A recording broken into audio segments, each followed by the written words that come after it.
आदरणीय नामदार मोदयांनी हा संकल्प हाती घेतला होता। ह्याच्यात कोणताही शासनाचा निधी नाही आहे। ह्याच्यात CSR फंड असेल किंवा वैयक्तिक फाउंडेशनची मदत असेल, मित्रपरिवाराची मदत असेल, या मदतीच्या माध्यमातून आपण धरणगाव तालुक्यातील 420 नाला खोलीकरण करणार आहोत। त्याच्यावर सिमेंट बांध बनवणार आहोत। तर पहिला टप्पा हा 50 किलोमीटरच्या या ठिकाणी पार झाला।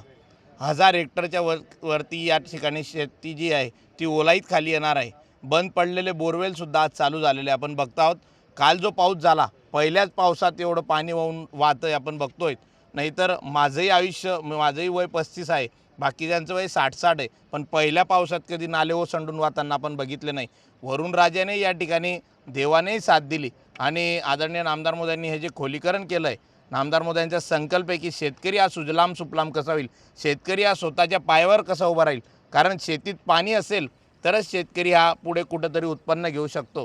त्याच्यामुळे आज आपण बघतो प्रत्येक नाल्यात पाणी तुडुंब भरून वाहत आहे। आपल्याला या ठिकाणी प्रतिक्रियाच्या माध्यमातून सांगितलं की जर आपण या ठिकाणी खोलीकरण केलं नसतं तर ज्या आदिवासी वस्ती या नदीकाठ किंवा नाल्याकाठाला असता त्या आदिवासी वस्तीत पाणी गेलं असतं। म्हणजे नामदार मोदयांनी फक्त शेतकऱ्याचा विचार केला नाही तर गरीब हिताचाही विचार केला। गरिबाच्या घरात जर पाणी घुसलं असतं तर आज त्याचा संसार उद्ध्वस्त झाला असता आणि हेच पाणी जर नाल्यात गेलं आणि आपल्याच शेतात थांबवलं तर शेतकरी हा सुजलाम सुफलाम होईल। नामदार मोदयांचा संकल्प आहे की नदीत जाणारं पाणी, आपलं पाणी आपणच राखून ठेवावं आणि आपलं पाणी जर आपण राखून ठेवलं तर नक्कीच आज शेतकरी बागायतकडे जाण्यासाठी सुरुवात होईल।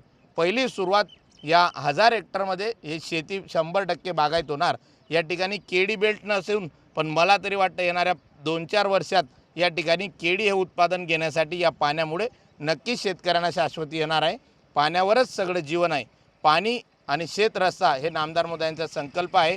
तो नक्कीच आम्ही मित्रपरिवार असेल, कार्यकर्ते असेल यांच्या जोरावर धरणगाव तालुक्यात जळगाव ग्रामीण मतदारसंघात करत आहोत। साधारण कोणत्या कोणत्या गावामध्ये आता नाला खोलीकरणाचं पाणी उडून वाढतं? आता आपण पथराड असेल, धार असेल, शेरी असेल, खामखेडा, अंजनविरा, जुरखेडा, निमखेडा असे 30 गावं या ठिकाणी आहेत।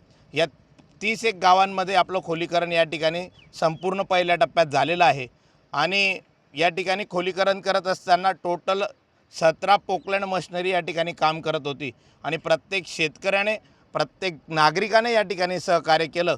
कोणतीही अडचण आली नाही आणि सिमेंट बांधसुद्धा आपले या जेवढे खोलीकरण झाले त्याच्यातले 25 किलोमीटरचं पाणी या ठिकाणी आज आपण बघतात की 25 किलोमीटरचं पाणी त्याच ठिकाणी बंधाऱ्यांमुळे थांबलेलं आहे। उर्वरित काम या पावसाळ्यानंतर सुरू होईल।